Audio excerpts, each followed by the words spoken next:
السلام علیکم، welcome to done stories channel. کہانی شروع کرنے سے پہلے ہمارے چینل کو سبسکرائب کریں اور بیل بٹن دبا کر تمام ویڈیو نوٹیفیکیشنز آن کر لیں۔ پیش خدمت ہے اینک والا جن۔ یاماگ کو بوڑھا سپیرا بے ہوش کر کے اپنے ڈیرے پر لے گیا تھا۔ ڈیرے پر جاتے ہی سپیرے نے یاماگ کا منہ کھول کر اندر دیکھا۔ اس کا بیٹا بھی ساتھ تھا۔ یاماگ کے منہ میں تالو کے ساتھ ایک چھوٹی سی تھیلی بندھی ہوئی تھی۔ بوڑھے سپیرے نے انگلی ڈال کر تھیلی کو کھولا تو اندر سے سانپ کا منکا نکل آیا۔ بوڑھا سپیرا تو خوشی سے جھوم اٹھا، جلدی سے منکے کو قمیص سے صاف کیا اور اپنے بیٹے سے کہنے لگا، بیٹا ہم دنیا کے بادشاہ بن گئے ہیں۔ اب یہ کوکاف کا سردار سانپ ہمارا مطیع ہے، ہمارا غلام ہے۔ ہمارے حکم پر یہ ہمیں زمین کے نیچے دفن سارے خزانوں کا راز بتا دے گا۔ سپیرے کے بیٹے نے کہا، مگر بابا یہ تو آدمی ہے، زمین کے خزانوں کا راز تو سانپ بتایا کرتے ہیں۔ بوڑھا سپیرا بولا، بیٹا یہ بھی اصل میں سانپ ہے، تم دیکھتے رہو، یہ ابھی سانپ بن جائے گا۔ میرے باپ دادا نے بتایا تھا کہ یاماگ اگر انسان کے روپ میں ہو اور اس کا منکا منہ سے نکل جائے تو وہ سانپ کے روپ میں آ جاتا ہے۔ سپیرا اور اس کا بیٹا دونوں یاماگ کی طرف دیکھنے لگے۔ یاماگ ابھی تک بے ہوش تھا۔ اچانک اس کا چہرہ بدلنے لگا۔ پہلے چہرے کا رنگ سبز ہوا، پھر ماتھے پر جو نسواری دائرے کا نشان تھا وہ سرخ ہو گیا۔ اس کے بعد اس کا جسم چھوٹا ہونے لگا اور دیکھتے دیکھتے یاماگ سانپ کی شکل اختیار کر گیا۔ اب وہاں یاماگ کی جگہ سبز رنگ کا ایک سانپ بے ہوش پڑا تھا، جس کے ماتھے پر چھوٹا سا سرخ دائرہ چمک رہا تھا۔ بوڑھے سپیرے نے جلدی سے یاماگ سانپ کو پٹاری میں بند کر دیا اور بیٹے سے کہا، اسے کل ہوش آئے گا، تب میں اس سے خزانے کا راز پوچھوں گا، پھر ہم زمین کے اندر دفن کیے ہوئے سارے خزانے نکال کر دنیا کے امیر آدمی بن جائیں گے۔ بوڑھے سپیرے نے یاماگ سانپ والی پٹاری کو اپنی جھگی کے کونے میں رکھ کر اوپر پتھر کی سل رکھ دی اور لڑکے کے ساتھ باہر آ گیا۔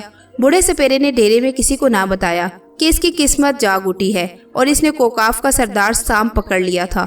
عمران کی کوٹھی میں نستور نے سب کے ساتھ مل کر باغیچے میں ناشتہ کیا۔ نستور کہنے لگا، بھائی صاحب مجھے آنکھوں کے ڈاکٹر کے پاس لے چلیں، مجھے وہ لگوا دیں جو آپ کہہ رہے تھے۔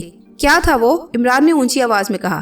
اینک۔ ہاں اینک، نستور خوش ہو کر بولا، مجھے اینک لگوا دیں، پھر میں سب کو دیکھ سکوں گا۔ میں آپ کا یہ احسان ہمیشہ یاد رکھوں گا۔ اتنے میں عمران کا ماموں کوٹھی میں داخل ہوا۔ اسے سب چارلی ماموں کہتے تھے کیونکہ اس نے کالا سوٹ اور کالا ٹوپ سر پر رکھا ہوتا تھا، ایک ہاتھ میں چھڑی ہوتی تھی اور دوسرے ہاتھ میں کیلوں کا گچھا ہوتا تھا۔ چارلی ماموں کو کیلے کھانے کا بڑا شوق تھا۔ اس کے پاس پیسے نہیں تھے تو کبھی وہ اپنی بڑی بہن یعنی عمران کی امی سے اور کبھی ملازم رحمو بابا سے پیسے لے کر کیلے خرید کر کھاتا رہتا تھا۔ ڈیڈی کو چارلی ماموں بالکل پسند نہیں تھا کیونکہ وہ بیکار تھا اور بہن کے گھر بوجھ بن کر پڑا ہوا تھا۔ چارلی ماموں کوٹھی میں داخل ہوتے ہی ایک طرف کو لڑکھڑایا۔ چارلی ماموں چلتے چلتے لڑکھڑا جاتا تھا، کبھی کبھی وہ گر بھی پڑتا تھا۔ اندر آتے ہی اس نے کہا، ہم بھی ناشتہ کرے گا سسٹر۔ عمران کے ڈیڈی نے تھوڑا ڈانٹ کر کہا، آپ پہلے کیلے تو کھا لیں۔ امی جھٹ بولی، آپ کیوں میرے بھائی کو ہر وقت ڈانٹتے رہتے ہیں؟ پھر چارلی ماموں کو پیار سے بلایا، آؤ میرے پیارے بھائی، جی بھر کر ناشتہ کرو۔ رحمو بھائی اس کے لیے مکھن بھی لے آؤ۔ ڈیڈی نے منہ دوسری طرف کر لیا۔ معطر اور عمران چارلی ماموں کے ہاتھ سے کیلے جھپٹنے کی کوشش کرنے لگے۔ چارلی ماموں نے ہاتھ اوپر کر لیا اور بولا، ارے کیوں ہم کو تنگ کرتا ہے، ہم تم کو کیلا نہیں دے گا۔ چارلی ماموں نے نستور جن کی طرف گھور کر دیکھا اور امی سے پوچھا، سسٹر یہ کون ہے؟ امی نے کہا، ان کا نام نستور انکل ہے، یہ عمران کے دوست ہیں۔ چارلی ماموں نے کیلا کھاتے ہوئے کہا، اتنا اونچا لمبا دوست عمران کا کیسے آ گیا؟ ڈیڈی نے کہا، یہ ہمارا مہمان ہے، تمہاری طرح ہر وقت کیلے نہیں کھاتا۔ نستور جن نے چارلی ماموں کو بھی سلام کیا۔ چارلی ماموں نے سلام کے جواب میں گڈ مارننگ کہا اور کرسی پر سے اٹھتے ہوئے بولے، ہم اندر کچن میں جا کر ناشتہ کرے گا۔ ڈیڈی بولے، کچن میں جا کر کہیں سارا مکھن نہ کھا جانا۔ امی نے عمران کے ڈیڈی کو ڈانٹ دیا، میرے بھائی کو تنگ نہ کیا کریں، اس کا اپنا گھر ہے، چاہے سارا مکھن کھا جائے۔ معطر نے کہا، چارلی ماموں ایک کیلا مجھے بھی دے دو۔ چارلی ماموں نے جھڑک دیا، نہیں میں نہیں دوں گا کیلا، یہ سارے کیلے میرے ہیں۔ ہاں، اور وہ کیلوں کا گچھا ہاتھ میں پکڑے کچن کی طرف بڑھا ہی تھا کہ اچانک کیلوں کا گچھا اس کے ہاتھ سے غائب ہو گیا۔ چارلی ماموں ڈر کر پیچھے ہٹا، آنکھیں کھول کر اپنے خالی ہاتھ کو تکنے لگا، ارے یہ ہمارا کیلے کا گچھا کدھر چلا گیا؟ نستور جن عمران کے پاس کرسی پر بیٹھا دل ہی دل میں مسکرا رہا تھا، کیلوں کا گچھا اس نے غائب کیا تھا۔ ڈیڈی، امی اور عمران بھی حیران ہوئے کہ کیلوں کا گچھا کہاں چلا گیا۔ انہوں نے خود گچھا چارلی ماموں کے ہاتھ میں دیکھا تھا۔ ڈیڈی نے کہا، چارلی ماموں تم کھا گئے ہو۔ چارلی بولا، نو برادر، ایک دم 11 کیلے ہم کیسے کھا سکتا ہے؟ امی بھی بڑی حیران ہوئی، تو پھر کہاں چلے گئے کیلے؟ ابھی میرے بھائی کے ہاتھ میں تھے۔ چارلی ماموں بولا، ٹھیک ہے ہم ابھی ناشتہ کر کے آتا ہے اور اپنی سسٹر سے پیسے لے کر بازار سے نئے کیلے منگواتا۔ ڈیڈی نے کہا، بہن سے پیسے لینا، خود نہ پیسے کمانا۔ इमरान की अम्मी ने गुस्से से कहा, खुदा के लिए आप मेरे भाई के पीछे ना पड़ा करें, मैं दूंगी अपने भाई को पैसे। चार्ली मामू बड़ा खुश हुआ और सर को हिलाता हुआ किचन में नाश्ता करने चल दिया। छड़ी इसके हाथ में थी जिसको वो घुमा रहा था। किचन में दाखिल होने के बाद 1 सेकंड बाद वो घबराया हुआ बाहर निकल आया और नस्तूर जिन डैडी और अम्मी के पास आकर बोला, सिस्टर हमारी छड़ी भी गायब हो गई है। सब बड़े हैरान हुए। इमरान, रहमू और अम्मी इधर उधर छड़ी को तलाश करने में लग गए। नस्तूर जिन दिल में मुस्कुरा रहा था क्योंकि ये सारी कारिस्तानी उसी की थी। इसी ने चार्ली मामू के केले गायब किए थे और फिर छड़ी भी गायब कर दी थी। नस्तूर जिन ने प्यार से मोहतर के सर पर हाथ फेरा और कहा, चलो मोहतर बेटी हम बागीचे की सैर करते हैं। नस्तूर जिन मोहतर को लेकर कोठी के पीछे जो बागीचा था वहाँ आ गया। इसने एक झाड़ी के पास रुककर मोहतर से कहा, मोहतर बेटी वो देखो चार्ली मामू की छड़ी और केलों का गुच्छा पड़ा है। मोहतर ने देखा कि सचमुच छड़ियों में केलों का गुच्छा और छड़ी पड़ी थी। मोहतर ने जल्दी जल्दी एक केला खाया, दूसरा केला छिलते हुए छड़ी लेकर दौड़ी और डैडी के पास आकर बोली, डैडी चार्ली मामू की छड़ी और केले मिल गए। सारे हैरान और परेशान होकर रह गए कि ये छड़ी और केलों का गुच्छा कोठी की दूसरी तरफ कैसे पहुंच गया। चार्ली मामू ने जल्दी से छड़ी और केले मोहतर के हाथ से छीन लिए। देखा सिस्टर, ये सारी शरारत मोहतर की थी। अब हम केले अपनी जेब में छुपा कर रखा करेगा। चार्ली मामू किचन में नाश्ता करने चला गया। डैडी बड़े हैरान थे कि ये सब कुछ कैसे हो गया। उसने नस्तूर की तरफ गौर से देखा। इसे नस्तूर पर कुछ शक होने लगा कि जरूर इस नौजवान के पास कोई जादू तिलिस्म है, क्योंकि पहले इसने गाड़ी में एकदम से नया नट बोल्ट लगा दिया, फिर सड़क पर ट्रक गायब हो गया, अब चार्ली मामू के केले और छड़ी गायब हो गई। मगर डैडी ने इस शक व शुबहे को अपने दिल में ही रखा। इसने नस्तूर से कुछ ना पूछा बल्कि कहा, नस्तूर भाई चलो मैं तुम्हें आंखों के डॉक्टर के पास लिए चलता हूँ। वहाँ तुम्हें आंखें टेस्ट करके डॉक्टर ऐनक लगा देगा, फिर तुम सब कुछ देख सकोगे। नस्तूर जिन ने खुश होकर कहा, शुक्रिया भाई साहब, मुझे ऐनक लगवा दे, आपकी बड़ी मेहरबानी होगी। इमरान बोला, मैं भी साथ चलूंगा। डैडी ने उसी वक्त गाड़ी निकाली, इमरान और नस्तूर जिन को साथ बिठाया और माल रोड पर आंखों के डॉक्टर की कोठी की तरफ रवाना हो गए। आंखों का डॉक्टर डैडी का वाकिफ था। उसने फौरन नस्तूर को कुर्सी पर बिठाया और आंखें टेस्ट करने लगा। डॉक्टर ने नस्तूर जिन को आंखों के एक खास आले से देखा तो एकदम पीछे हो गया। कहने लगा, मैंने आज तक किसी इंसान की ऐसी आंखें नहीं देखी। क्यों डॉक्टर, क्या खास बात है नस्तूर भाई की आंखों में? डैडी ने पूछा। डॉक्टर ने कहा, ये बात मैं किसी डॉक्टर को ही बता सकता हूँ, मगर तुम्हें सिर्फ इतना कहूँगा कि नस्तूर भाई की आंखों के अंदर मुझे समंदर और पहाड़ नजर आ रहे हैं। इमरान और डैडी हंस पड़े। इमरान बोला, डॉक्टर साहब मैं भी देखूंगा समंदर और पहाड़। डॉक्टर ने बारी बारी इमरान और डैडी को नस्तूर की आंखें एक खास आला लगाकर दिखाई। इमरान और डैडी को भी समंदर और पहाड़ नजर आए तो वो बड़े हैरान हुए। इमरान तो हंसने लगा, मगर डैडी का शक पक्का हो गया कि ये नौजवान नस्तूर कोई पुरस्कार लड़का है। इमरान के डैडी इस बात से भी बड़े मुतासिर थे कि नस्तूर की वजह से दोनों बाप बेटों की जान बच गई थी और एक खौफनाक हादसा होते होते रह गया था। डैडी ने दिल में फैसला कर लिया कि जब तक इन्हें ये मालूम नहीं हो जाता कि असल में नस्तूर क्या चीज है, वो इसे अपने घर में ही रखेगा। डॉक्टर ने नस्तूर से पूछा, भाई तुम्हारी आंखों में समंदर और पहाड़ कहाँ से आ गए? नस्तूर तो जानता था कि चूंकि वो कोकाफ का जिन है इसलिए इसकी आंखों में समंदर और पहाड़ नजर आते हैं। ये मंजर बदलते रहते थे। कभी इसकी आंखों में पुराने कब्रिस्तान नजर आने लगते थे, कभी सहरा नजर आने लगते थे, कभी पुराने जमाने के जादूगरों और बादशाहों की शक्लें आ जाती थी, मगर वो इन्हें अपने जिन होने का राज नहीं बताना चाहता था। इसने कहा, डॉक्टर साहिब मुझे कुछ मालूम नहीं कि मेरी आंखों में समंदर और पहाड़ कैसे आ गए, कहाँ से आ गए। बस आप मुझे ऐनक लगा दे ताकि मैं हर शय साफ साफ देख सकूं। डॉक्टर ने मुख्तलिफ शीशे लगाए। आखिर एक शीशा नस्तूर जिन की नजर पर बिल्कुल फिट बैठ गया। डॉक्टर ने इस लेंस की ऐनक तैयार करके नस्तूर जिन की आंखों पर चढ़ाई तो नस्तूर जिन बेइख्तियार पुकार उठा, सुभान अल्लाह, मुझे सब कुछ साफ साफ नजर आ रहा है। इमरान मैं तुम्हें बिल्कुल साफ देख रहा हूँ। डैडी आप भी मुझे साफ नजर आ रहे हैं। नस्तूर ने सामने दीवार की तरफ देखा और डॉक्टर से कहा, डॉक्टर साहिब इस दीवार के पीछे आपका बेडरूम है ना? डॉक्टर ने ताज्जुब से कहा, हाँ, तुम्हें कैसे पता चला? नस्तूर बोला, बेडरूम में पलंग के पास आपकी तिजोरी भी है ना? हाँ हाँ। डॉक्टर और ज्यादा हैरान हुआ। नस्तूर ने कहा, तो फिर अपने बेडरूम में फौरन जाए, वो चोर आपकी तिजोरी में से 100 के नोटों की गड्डियां निकाल रहे हैं। डॉक्टर तो घबरा गया, फौरन अपने कंपाउंडर को लेकर दूसरी तरफ से बेडरूम की तरफ भागा। इमरान और डैडी भी इसके साथ दौड़े। उन्होंने बेडरूम में जाकर देखा कि सचमुच 2 डाकू तिजोरी खोलकर अंदर से नोटों की गड्डियां निकालकर थैले में डाल रहे थे। इसी वक्त दोनों डाकुओं को दबोच लिया गया। डॉक्टर सख्त हैरान हुआ कि नस्तूर को कुर्सी पर बैठे बैठे कैसे पता चल गया कि दीवार के पीछे बेडरूम में 2 डाकू डाका डाल रहे हैं।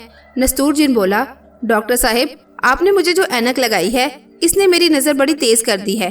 अब तो मैं दीवार के आर पार देख लेता हूँ। इमरान ने सीने पर हाथ मारकर कहा, अंकल नस्तूर को सब पता चल जाता है। डॉक्टर ने नस्तूर का शुक्रिया अदा किया कि इसके ऐन वक्त पर इत्तला देने से इसका घर लुटने से बच गया।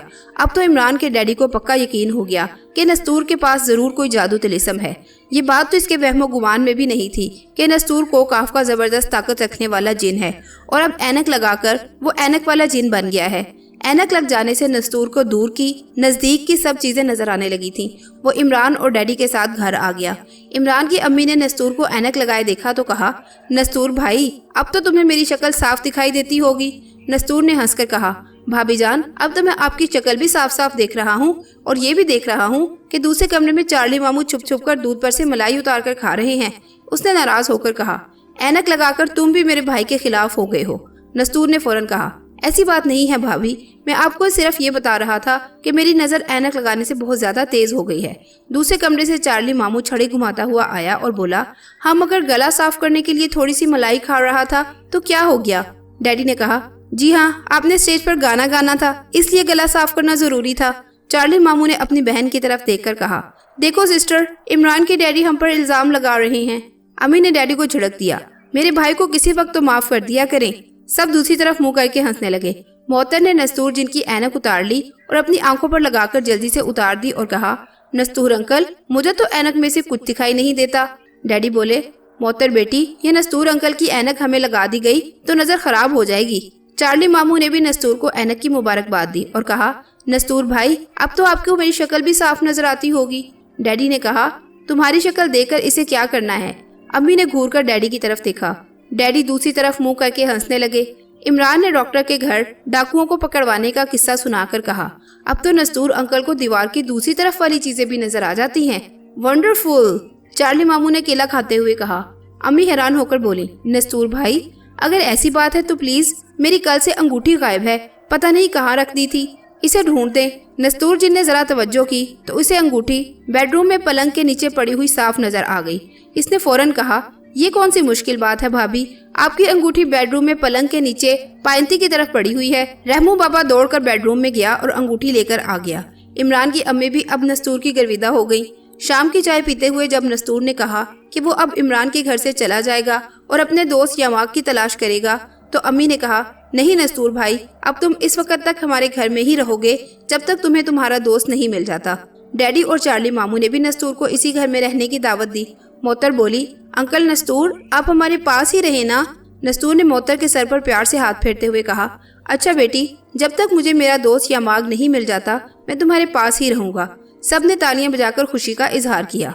जब शाम हो गई तो नस्तूर जिन ने सोचा कि पार्क में दरिया के पुल के पास जाकर अपने दोस्त सांप जिन या माग को तलाश किया जाए, शायद वो वापस आकर वहीं बैठा इसका इंतजार कर रहा हो। इसने डैडी और इमरान से कहा, मैं बाजार का एक चक्कर लगाकर आता हूँ, शायद मुझे मेरा दोस्त कहीं मिल जाए। वो इमरान की कोठी से निकला।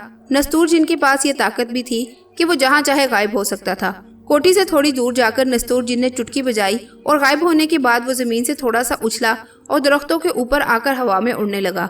इसका रुख दरिया के पुल की तरफ था। वो शहर की सड़कों और मकानों और बिल्डिंगों के ऊपर से उड़ता हुआ दरिया के पुल पर आ गया। यहाँ से वो नीचे उतर आया। चूँकि इसने नजर की ऐनक लगा रखी थी इसलिए इसे हर शय पहले से ज्यादा साफ और रोशन दिखाई दे रही थी।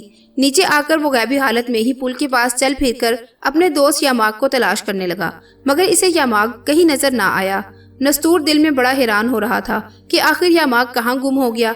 इसको एक ही डर था कि कहीं वो किसी मुसीबत में ना फंस गया हो। काफी देर तक पार्क और बाग में यामाग को तलाश करने के बाद नस्तूर जिन मायूस होकर इमरान की कोठी में वापस आ गया। वहाँ इसे कोठी के कोने में एक छोटा सा कमरा मिल गया था। वहाँ पलंग पर बिस्तर लगा था। अगरचे नस्तूर जिन को ना नींद आती थी ना भूख प्यास लगती थी, मगर चूंकि अभी इसने किसी पर जाहिर नहीं किया था कि वो जिन है, इसलिए मजबूरन इसे सबके साथ बैठकर खाना पीना पड़ता था। सुलेमानी लॉकेट नस्तूर जिन ने कमीज के नीचे अपने बाजू के साथ तावीज की तरह बांध रखा था। सुलेमानी लॉकेट के बारे में नस्तूर ने किसी को नहीं बताया था। वो किसी को बताना भी नहीं चाहता था क्योंकि इसी लॉकेट में नस्तूर जिन की ताकत का राज था। नस्तूर जिन को भी इमरान के घर के लोग बड़े पसंद आए थे और वो भी यही चाहता था जब तक इसे इसका दोस्त सांप या माग नहीं मिल जाता वो इसी घर में रहे। खास तौर पर नस्तूर को इमरान और मासूम शक्ल वाली भोली भाली मोहतर बेटी से बड़ा प्यार हो गया था। रात का खाना नस्तूर जिन ने सबके साथ बैठकर खाया और फिर ये कहकर अपने कमरे में आ गया कि کہ مجھے نیند آ رہی ہے، میں سونے جا رہا ہوں، حالانکہ اسے بالکل نیند نہیں آ رہی تھی۔ کمرے میں آ کر وہ پلنگ پر بیٹھ گیا، بتی بجھا دی اور کھڑکی کھول کر آسمان پر چمکتے ہوئے ستاروں کو دیکھنے لگا۔ نستور جن کو سردی گرمی بھی نہیں لگتی تھی، کھڑکی سے بڑی ٹھنڈی ہوا آ رہی تھی، مگر نستور کو ذرا ٹھنڈ محسوس نہیں ہو رہی تھی۔ وہ دل میں سانپ جن یاماک کے بارے میں ہی سوچ رہا تھا۔ بوڑھے سپیرے نے یاماک جن کے منہ سے بے ہوشی کی حالت میں سانپ کا منکا نکال لیا تھا۔ یاماک جن اپنے آپ سانپ کی شکل اختیار کر گیا تھا۔ بوڑھے سپیرے نے یاماک سانپ کو پٹاری میں بند کر کے اوپر پتھر کی سل رکھ دی تھی تاکہ یہ پٹاری سے باہر نہ بھاگ جائے، کیونکہ یاماک سانپ سے بوڑھے سپیرے نے زمین کے اوپر موجود اور زمین کے نیچے دفن خزانوں کا پتہ پوچھنا تھا۔ زمین کے اندر ہزاروں سال سے نہ جانے کتنے خزانے دفن چلے آ رہے تھے۔ کہا جاتا ہے یہ خزانے بڑی بڑی دیگوں میں بند ہیں اور زمین کے نیچے جگہ جگہ دفن ہیں، جن کا کسی کو علم نہیں۔ صرف کوکاف کا سردار سانپ یاماک ہی ان خزانوں کا سراغ بتا سکتا تھا، اور اب یاماک سانپ بوڑھے سپیرے کی قید میں تھا۔ ابھی یاماک سانپ پٹاری میں بے ہوش تھا۔ بوڑھے سپیرے کے حساب کے مطابق یاماک سانپ کو دوسرے دن ہوش میں آنا تھا۔ وہ دوسرے روز یاماک سانپ کو پٹاری سے نکال کر اس سے خزانوں کا پتہ معلوم کرنا چاہتا تھا۔ جب رات آدھی گزر گئی تو سپیرے کی جھگی میں پٹاری میں بند یاماک سانپ کو ذرا ذرا ہوش آنے لگا۔ آنکھیں تو سانپ کی ہمیشہ کھلی ہوئی ہوتی ہیں، کیونکہ سانپ کی پلکیں نہیں ہوتی۔ سانپ جن یاماک کی آنکھیں بھی کھلی تھی، مگر بے ہوشی کی حالت میں اسے کچھ دکھائی نہیں دے رہا تھا۔ ہوش میں آتے ہی یاماک نے دیکھا چاروں طرف اندھیرا ہی اندھیرا ہے۔ بہت جلد اسے پتا چل گیا کہ کسی نے اسے پٹاری میں بند کر دیا ہوا ہے۔ وہ بڑا حیران ہوا کہ جب وہ سانپوں کا تماشا دیکھ رہا تھا تو وہ انسان کی شکل میں تھا، پھر سانپ کے روپ میں کیسے آ گیا؟ اچانک اس کا دل دھڑکا۔ اس نے اپنی زبان تالو کے ساتھ لگائی تو تھیلی خالی تھی اور اس کا منکا جس میں اس کی طاقت تھی غائب تھا۔ یاماک سانپ فوراً سمجھ گیا کہ یہ ساری کارستانی اسی بوڑھے سپیرے کی ہے جو بانسری بجاتا اس کے قریب آیا تھا اور کوئی منتر پڑھ کر اس کے ماتھے پر پھونک ماری تھی۔ یاماک کو سپیرے پر سخت غصہ آیا۔ اس نے سوچا کہ پہلے پٹاری سے باہر نکلنا چاہیے اور پھر اپنے منکے کو تلاش کروں گا۔ اگر یاماک کے پاس اس کی طاقت ہوتی تو وہ پٹاری کے ٹکڑے اڑا کر غائب ہو جاتا، مگر منکا نہ ہونے کی وجہ سے اس کی طاقت ختم ہو چکی تھی۔ اب اس کے پاس سانپ کا زہر تو تھا مگر طاقت نہیں تھی۔ یاماک نے سر کو پٹاری کے اوپر لگا کر ذرا زور لگایا۔ اسے محسوس ہوا پٹاری کے اوپر پتھر رکھا ہوا ہے۔ پٹاری بانس کی بنی ہوئی تھی۔ یاماک نے ایک جگہ منہ لگا کر پھنکار ماری۔ اس کی پھنکار میں اس قدر تپش تھی کہ بانس کی پٹاری میں سوراخ ہو گیا۔ یاماک سانپ جلدی سے رینگتا ہوا پٹاری سے باہر آ گیا۔ وہ اب سپیرے سے اپنا منکا واپس حاصل کرنا چاہتا تھا۔ اندھیرے میں اسے سب کچھ نظر آ رہا تھا۔ اس نے دیکھا کہ سامنے درختوں کی کتاروں کے نیچے ایک چھوٹی سی کچی سڑک بنی ہوئی ہے۔ قریب ہی ایک دوسری جھگی تھی۔ وہ رینگتا ہوا جھگی میں داخل ہو گیا۔ جھگی کے اندر کوئی نہیں تھا۔ بوڑھا سپیرا بڑا چالاک تھا۔ اس خیال سے کہ رات کو اگر کسی وجہ سے سانپ یاماک کو ہوش آ گیا تو وہ پٹاری سے نکل کر منکا ڈھونڈنے اس کو جھگی میں آ سکتا ہے۔ وہ جانتا تھا کہ کوکاف کے سردار سانپ یاماک کی طاقت اگر ختم بھی ہو جائے تو بھی اس میں اتنی طاقت باقی رہتی ہے کہ وہ اپنے پھنکار کی گرمی سے پٹاری کو جلا دے۔ چنانچہ وہ منکا لے کر اپنی جھگی سے نکل چکا تھا تاکہ رات کسی دوسری جگہ گزارے اور صبح جھگی میں واپس آ جائے۔ یاماک صاحب نے جھگی میں سارا تلاش کر لیا، مگر نہ تو اسے بوڑھا سپیرا ہی ملا اور نہ اسے اپنا منکا کہیں مل سکا۔ یاماک کو اپنے جگری دوست نستور جن کا خیال آیا۔ اس نے سوچا کہ سانپ کی شکل میں ادھر ادھر بھٹکنے کی بجائے بہتر ہے کہ وہ اپنے دوست نستور کو تلاش کرے اور اس کے پاس چلا جائے۔ وہ زمین پر رینگتا کچی سڑک پر آ گیا۔ اسے کچھ معلوم نہیں تھا کہ دریا کا پل کس طرف ہے۔ اس نے نستور کو دریا کے پاس کے پارک میں چھوڑا تھا۔ یاماک اگر انسانوں کی دنیا کا سانپ ہوتا تو وہ زمین کی چیزوں اور یہاں کے رہنے والوں کی خوشبوؤں سے واقف ہوتا۔ وہ کوکاف کا سردار سانپ تھا۔ اسے دریا، پہاڑ، شہر، مکان، گلیاں اور انسانوں کی جسم کی خوشبوؤں کا بالکل احساس نہیں تھا۔ چونکہ نستور بھی انسان کی شکل اختیار کر چکا تھا، اس لیے اسے نستور کی خوشبو بھی محسوس نہیں ہو رہی تھی، ورنہ زمین کے سانپ دور سے انسان کی خوشبو محسوس کر لیتے ہیں۔ یاماک نے اللہ کا نام لیا اور اندازے سے ایک طرف رینگتا ہوا چل پڑا۔ اس کا خیال تھا کہ وہ دریا کے پل پر ضرور پہنچ جائے گا اور ہو سکتا ہے اس کا دوست نستور جن وہاں اسے مل جائے۔ وہ کچی سڑک سے ہٹ کر چل رہا تھا۔ آگے کھیت آ گئے۔ وہ کھیتوں میں داخل ہو گیا۔ یہاں دو آدمی کھیت میں پانی لگا رہے تھے۔ ان کے پاس روشنی والا گیس تھا۔ گیس کی روشنی میں ایک کسان نے سانپ کو دیکھا تو شور مچا دیا، سانپ سانپ! دوسرے کسان کے پاس بیلچا تھا۔ اس نے سانپ کو دیکھ لیا تھا۔ زور سے بیلچا یاماک سانپ پر مارا۔ یاماک جلدی سے دوسری طرف بھاگ گیا۔ اگر یاماک چاہتا تو ان دونوں کسانوں کو ہلاک کر سکتا تھا۔ اس کے زہر میں اس قدر گرمی تھی کہ اگر وہ ان دونوں کسانوں کو ڈستا تو دونوں کے جسموں میں آگ لگ جاتی۔ مگر یاماک کوکاف کا سانپ تھا۔ وہ انسانوں کا دشمن نہیں تھا۔ اسے انسانوں سے ہمدردی تھی۔ وہ यूं ही किसी इंसान को हलाक करना नहीं चाहता था। हाँ, अगर चारों तरफ से कहीं फंस जाए तो अपनी जान बचाने के लिए वो इंसान को डसकर सिर्फ इतना जहर इसके जिस्म में दाखिल करता कि वो बेहोश हो जाए। इन दोनों किसानों को वो बेहोश भी नहीं करना चाहता था, क्योंकि वो खेतों में काम कर रहे थे, मेहनत कर रहे थे। यामाक भागकर एक खेत में दाखिल हो गया और जितनी तेजी से भाग सकता था भागता चला गया। जब वो खेतों से बाहर दूसरी तरफ निकला तो सामने इसे एक बहुत बड़ा दरख्त नजर आया, जिसके नीचे एक टूटा फूटा मंदिर था। मंदिर की खिड़की का दरवाजा टूटा हुआ था। इस वक्त आसमान पर बादल छा गए, बिजली चमकी, बादल गरजे और बारिश शुरू हो गई। यामाक सांप ने सोचा कि इस टूटे फूटे मंदिर में रात बसर कर लेनी चाहिए। दिन निकलेगा तो वो अपने दोस्त नस्तूर को तलाश करेगा। यामाक सांप को मालूम नहीं था कि ये दरख्त आसेबी दरख्त है और इसके नीचे जो टूटा फूटा मंदिर है, इसमें एक बड़ी खतरनाक चुड़ैल बिलबतौड़ी रहती है। बिलबतौड़ी इंसानों की दुश्मन थी। दिन के वक्त बिलबतौड़ी चुड़ैल मंदिर के तहखाने में छुपी रहती थी। जब रात का अंधेरा छा जाता तो वो जमीन के अंदर से निकलकर मंदिर की कोठरी में आ जाती। जो कोई जानवर या आदमी इधर से गुजरता इसको खा जाती। चूँकि लोगों को पता था कि इस पुराने मंदिर के खंडर में चुड़ैल रहती है, इसलिए दिन के वक्त भी इधर कोई नहीं आता था। पहले पहल रात को कुत्ते मंदिर की तरफ आ जाते थे। जो ही कुत्ते भौंकते हुए मंदिर के पास पहुंचते, बिलबतौड़ी चुड़ैल चीख मारकर मंदिर की अंधेरी कोठरी से निकलती और झपट कर कुत्ते को हड़प कर जाती। इसके बाद डर के मारे रात को कोई कुत्ता भी इधर नहीं आता था। यामाक सांप तो शहर में बल्कि इंसानों की दुनिया में ही अजनबी था। इसे क्या पता था कि जिस मंदिर में वो रात गुजारने जा रहा है वहाँ बड़ी खतरनाक खूनी चुड़ैल बिलबतौड़ी रहती है। बारिश तेज हो रही थी। यामाक गीली जमीन पर तेजी से रेंगता हुआ दरख्त के नीचे पुराने मंदिर के खंडर में आ गया। इसने चबूतरे की उखड़ी हुई ईंटों पर चढ़कर गर्दन उठाकर मंदिर की वीरान अंधेरी कोठरी में देखा। इसे वहाँ कुछ भी नजर नहीं आया। वो बारिश में भीग रहा था। जल्दी से मंदिर की कोठरी में घुस गया और एक तरफ दीवार के साथ कुंडली मारकर बैठ गया। अचानक इसे ऐसा लगा कि अंधेरे में दो लाल सुर्ख आंखें इसे घूर कर देख रही हैं। यामाक सांप ने पहले तो इसे अपना वहम समझा, मगर जब इसे किसी के लंबे लंबे सांस लेने की आवाज आई तो वो गर्दन उठाकर इधर उधर देखने लगा। अंधेरे में दो लाल खौफनाक आंखें कभी आगे आ जाती और कभी अचानक दूर चली जाती। फिर फिजा में किसी औरत की दहशतनाक चीख की आवाज गूंजी और बिलबतौड़ी चुड़ैल यामाक सांप के सामने आ गई। इसका चेहरा नीला था, नाक ऊपर को उठी हुई थी, बाल किसी जंगली जानवर की तरह बिखरे हुए थे, आंखें सुर्ख अंगारा हो रही थी, हाथों के नाखून लंबे लंबे थे, इसके दोनों पांव उल्टे थे। ये चुड़ैल की सबसे बड़ी निशानी होती है कि इसके पांव उल्टे होते हैं, यानी पांव की एड़ी आगे को और पंजा पीछे को होता है। यामाक सांप के पास इतनी ताकत नहीं थी कि चुड़ैल को हलाक कर सकता। फिर भी चुड़ैल की तरफ मुंह करके इसने जोर से फुनकार मारी। गरम फुनकार चुड़ैल बिलबतौड़ी के मुंह पर पड़ी तो इसने गुस्से में आकर इतनी जोर से चीख मारी कि मंदिर की दीवारें हिल गईं। बिलबतौड़ी के नोकीले लाल लाल दांत बाहर को निकले हुए थे। बिलबतौड़ी चुड़ैल ने यामाक सांप की तरफ सुर्ख आंखों से घूर कर देखा। इसकी आंखों से चिंगारियां फूट रही थी। इसने एक चीख मारकर कहा, तू यामाक सांप है, मैंने तुम्हें पहचान लिया है। तू कोकाफ का सरदार सांप है। अगर तू यामाक ना होता तो मैं अभी तुझे कच्चा चुबाकर खा जाती। अब मैं तुम्हें कैद करके अपने पास रखूंगी। चुड़ैल बिलबतौड़ी ने एक और चीख मारी। मंदिर की दीवारें एक बार फिर हिल गईं। बिलबतौड़ी चुड़ैल ने झपट्टा मारकर यामाक सांप को अपने लंबे लंबे नाखूनों वाले पंजे में पकड़कर उठाया। इसे आंखों के पास लाकर एक मकरू कहकहा लगाया और अपनी गर्दन के गिर्द लपेट लिया। अब तू मेरा कैदी बनकर रहेगा। मैं तुझसे दुनिया के इंसानों को हलाक करने का काम लूंगी। मैं बिलबतौड़ी चुड़ैल हूँ, मैं इंसानों की दुश्मन हूँ।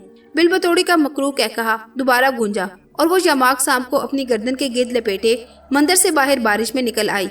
रात अंधेरी थी, बड़े जोर की बारिश हो रही थी। बिलबतौड़ी चुड़ैल ने आसमान की तरफ देखा, एक हैबतनाक चीख मारी और उछलकर फिजा में बुलंद होने लगी। जब वो बुलंद होते होते बादलों के पास पहुंच गई तो इसने एक तरफ उड़ना शुरू कर दिया। रात के खौफनाक अंधेरे और बारिश में बिलबतौड़ी चुड़ैल उड़ते उड़ते शहर के दूर एक वीरान इलाके में पहुंच गई। यहाँ एक बंजर टीला था। इस टीले में एक खुफिया गार था। चुड़ैल गोता लगाकर फिजा में तैरती हुई नीचे उतर आई। टीले में एक जगह गार का मुंह बना हुआ था जो जंगली कांटेदार झाड़ियों में छुपा हुआ था। चुड़ैल बिलबतौड़ी जंगली कांटेदार झाड़ियों को हटाए बगैर इसके अंदर से गुजर गई। आगे अंधेरा गार था। चुड़ैल बिलबतौड़ी को अंधेरे में सब कुछ नजर आ रहा था। गार जमीन के अंदर नीचे ही नीचे चला गया था। एक दरवाजा आ गया जिसके बाहर काले रंग का एक बहुत बड़ा अजदहा कुंडली मारे बैठा था। इसके मुंह से आग के शोले निकल रहे थे। बिलबतौड़ी ने चीख मारकर कहा, मैं बिलबतौड़ी चुड़ैल हूँ, मैं तुझे खा जाऊंगी, आगे से हट जा, मुझे हामून जादूगर के पास जाना है। अजदहा चुड़ैल को जानता था, वो इससे डरता भी था। वो जल्दी से परे हट गया। चुड़ैल बिलबतोड़ी चीख मारकर बंद दरवाजे से गुजर गई। अब सामने हामून जादूगर का गाढ़ था।